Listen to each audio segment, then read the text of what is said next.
Pemirsa, Dana Moneter Internasional atau IMF memproyeksi pertumbuhan ekonomi Indonesia mencapai 4,8% di 2025. Ya, angka tersebut mengalami revisi naik 0,1 poin dibandingkan dengan proyeksi sebelumnya sebesar 4,7%. Dana Moneter Internasional atau IMF memproyeksikan pertumbuhan ekonomi Indonesia mencapai 4,8% di 2025 dan 4,8% untuk tahun 2026. Proyeksi tersebut tertuang dalam laporan World Economic Outlook Update edisi Juli 2025. Angka tersebut mengalami revisi naik 0,1 poin persentase dibandingkan dengan proyeksi pertumbuhan ekonomi pada laporan yang dirilis April 2025 sebesar 4,7%. Kendati demikian, proyeksi pertumbuhan ekonomi Indonesia versi IMF tersebut masih di bawah realisasi pertumbuhan ekonomi Indonesia di 2024 yang mencapai 5%. Hal ini mencerminkan dampak dari perlambatan global dan tekanan eksternal yang belum sepenuhnya reda. Di sisi lain, IMF juga merevisi naik proyeksi pertumbuhan ekonomi global menjadi 3% untuk tahun 2025 dari sebelumnya 2,8% pada proyeksi April lalu. Kenaikan ini dipicu oleh front loading perdagangan global, pelonggaran kondisi keuangan, depresiasi dolar Amerika Serikat, serta stimulus fiskal di beberapa negara besar. Jakarta, Tim Liputan IDX Channel. Pemerintah diminta mewaspadai proyeksi perlambatan pertumbuhan ekonomi nasional. Ekonom Indef menilai perlambatan ekonomi akan berdampak pada tersendatnya penyerapan lapangan kerja yang pada akhirnya akan meningkatkan jumlah penduduk miskin di Indonesia. Institute for Development of Economics and Finance atau INDEF menilai proyeksi perlambatan pertumbuhan ekonomi akan menyebabkan tersendatnya penyerapan lapangan kerja di Indonesia. Akibatnya gelombang pemutusan hubungan kerja masih terus bergulir ke depannya dan pada akhirnya akan meningkatkan jumlah penduduk miskin di Indonesia. Menurut Kepala Pusat Pangan, Energi dan Pembangunan Berkelanjutan Indef Abra Talatov, hal itu sudah terbukti dalam data jumlah tenaga kerja ter-PHK dalam 3 tahun terakhir. Pekerja yang terkena layoff pada 2023 hingga 2025 tercatat terus mengalami kenaikan secara tahunan. Indonesia juga perlu mewaspadai adanya proyeksi perlambatan atau bahkan penurunan penciptaan tenaga kerja baru di level global. Sebab ILO memprediksi pertumbuhan tenaga kerja baru secara global turun dari 1,7% setara 60 juta pekerja menjadi 1,5% setara 53 juta pekerja atau mengalami penurunan 0,2%. Artinya ya Indonesia juga harus bersiap menghadapi resiko terhadap peningkatan tingkat kemiskinan karena tadi pertumbuhan ekonomi yang menekan penyerapan lapangan kerja kita. Nah, dan sudah terbukti sebetulnya dalam 3 tahun terakhir bahwa yang pertama indikator tenaga kerja yang ter-PHK selama semester 1 tahun ini sudah mencapai 42.385 orang, meningkat 32,2% dibandingkan semester 1 tahun lalu dan semester. Badan Pusat Statistik mencatatkan angka kemiskinan di Indonesia pada Maret 2025 mencapai 23,85 juta orang. Jumlah ini menurun 0,2 juta orang dibandingkan dengan kondisi pada September 2024 yang sebanyak 24,06 juta orang. Jakarta, Tim Liputan IDX Channel. Pasar tenaga kerja tanah air saat ini tengah menghadapi guncangan yang sulit pada paruh pertama tahun ini.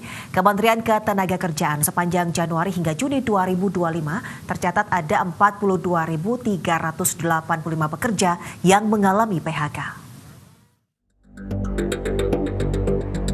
Pasar tenaga kerja tanah air tengah menghadapi guncangan yang sulit pada paruh pertama tahun ini. Gelombang pemutusan hubungan kerja terpantau meningkat lebih dari 30% dibandingkan periode yang sama tahun lalu. Berdasarkan data Statu Data Kementerian Ketenagakerjaan, sepanjang Januari hingga Juni 2025, tercatat ada 42.385 pekerja yang mengalami PHK. Angka ini melonjak 32,19% dibandingkan periode yang sama tahun lalu, yang sebanyak 32.064 orang. Jawa Tengah menjadi provinsi dengan jumlah PHK tertinggi mencapai 10.995 orang, diikuti Jawa Barat, Banten, DKI Jakarta, Jawa Timur, dan Kalimantan Barat. Kemenaker memastikan saat ini tengah melakukan kajian untuk menelusuri penyebab meningkatnya PHK di beberapa wilayah, termasuk sektor industri yang paling terdampak. Evaluasi ini menjadi acuan dalam menyusun kebijakan intervensi, baik dari sisi perlindungan maupun penciptaan lapangan kerja. Jakarta, Tim Liputan IDX Channel. Pemerintah terus mendorong percepatan penciptaan lapangan kerja baru melalui integrasi sejumlah program prioritas strategis lintas sektor sebagai bagian dari upaya menanggulangi kemiskinan dan meningkatkan kesejahteraan masyarakat. Salah satunya adalah dengan mempercepat pelaksanaan program hilirisasi di berbagai sektor industri. Menurut Menteri Sekretaris Negara Prasetyo Hadi, realisasi program hilirisasi memiliki potensi besar dalam membuka lapangan kerja dalam skala luas. Terlebih dalam tahap awal, pemerintahan Prabowo telah menyiapkan setidaknya 21 proyek investasi di berbagai sektor. Nah, kemudian program hilirisasi yang ini sedang kita terus genjot supaya segera banyak program-program hilirisasi ini yang terrealisasi. Ini harapannya akan membuka lapangan-lapangan pekerjaan baru. Ini beberapa yang bisa kami sampaikan ya, upaya pemerintah yang terintegrasi lintas sektor, lintas kementerian, yang semangatnya semua sama untuk mendorong terciptanya lapangan. Kementerian SDM sudah mengidentifikasi 20.000 hingga 30.000 sumur minyak rakyat yang siap diproduksi bagi koperasi, BUMD hingga UMKM pada tahun ini. Iya, nantinya hasil produksi sumur minyak rakyat bisa dijual ke PT Pertamina dengan aturan yang ditetapkan. Kementerian ESDM sudah mengidentifikasi 20.000 hingga 30.000 sumur minyak rakyat yang siap diproduksi bagi koperasi, BUMD, hingga UMKM pada tahun ini. Adapun lokasi sumur rakyat yang siap diproduksi tersebut berada di wilayah Sumatera Selatan, Jambi, Aceh, dan Sumatera Utara. Kementerian menegaskan yang akan menggarap sumur rakyat ini bukan dari koperasi yang menjual bahan pokok, termasuk koperasi Desa Merah Putih. Menurut Menteri ESDM Bahlil Lahadalia, nantinya hasil produksi sumur minyak rakyat bisa dijual ke PT Pertamina mulai 1 Agustus 2025 dengan aturan yang ditetapkan, yakni hingga 80% dari harga Indonesia Crude Price yang merupakan patokan harga jual minyak mentah Indonesia. Ketika produksinya sudah ada dari sumur-sumur masyarakat, maka Pertamina sebagai off-taker dan harganya antara 70% dari ICP sampai 80%. Jadi sekitar itu. Itu dari semua sumur yang diinventarisasi semuanya bisa dikerjasamakan apa masih ada seleksi lagi, Pak? Kalau yang sudah bisa dikerjasamakan. Jadi metodenya bukan dikerjasamakan, itu nanti dikelola oleh koperasi, BUMD dan UMK. Oke. Tapi bukan koperasi abal-abal ya. Oke. Bukan koperasi jual kerupuk, bukan ya. Jangan sampai kalian. Dan bukan koperasi jual bahan pokok. Kalau Kopdas Merah Putih? Ya itu kan jual bahan pokok. Berarti beda ya, Pak? Beda lah. Kan beda barangnya kan gitu loh. Pak, wilayah. Pemerintah memprediksi nantinya sumur rakyat memiliki potensi minyak mentah 1 hingga 2 barel per hari. Dengan demikian, sudah ada lebih dari potensi tambahan lifting minyak dari sumur masyarakat sekitar 30.000 barel per hari. Jakarta, Ade Firmansyah, IDX Channel.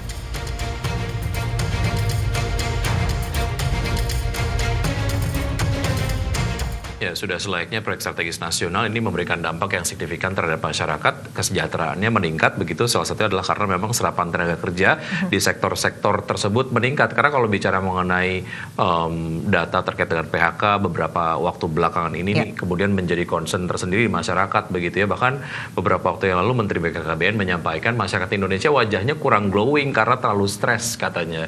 Jadi kalaupun punya pekerjaan, tingkat kesejahteraan meningkat, ya kebutuhan sekunder seperti mungkin skincare itu bisa dibeli. Jadi masyarakat bisa glowing ya. Iya, betul sekali. Dan mungkin ini menjadi perhatian yang cukup serius bagi pemerintah ya untuk menanggulangi dari tingkat pengangguran ini ya, agar tidak semakin banyak tingkat kemiskinan di masyarakat tentunya ya. Betul sekali.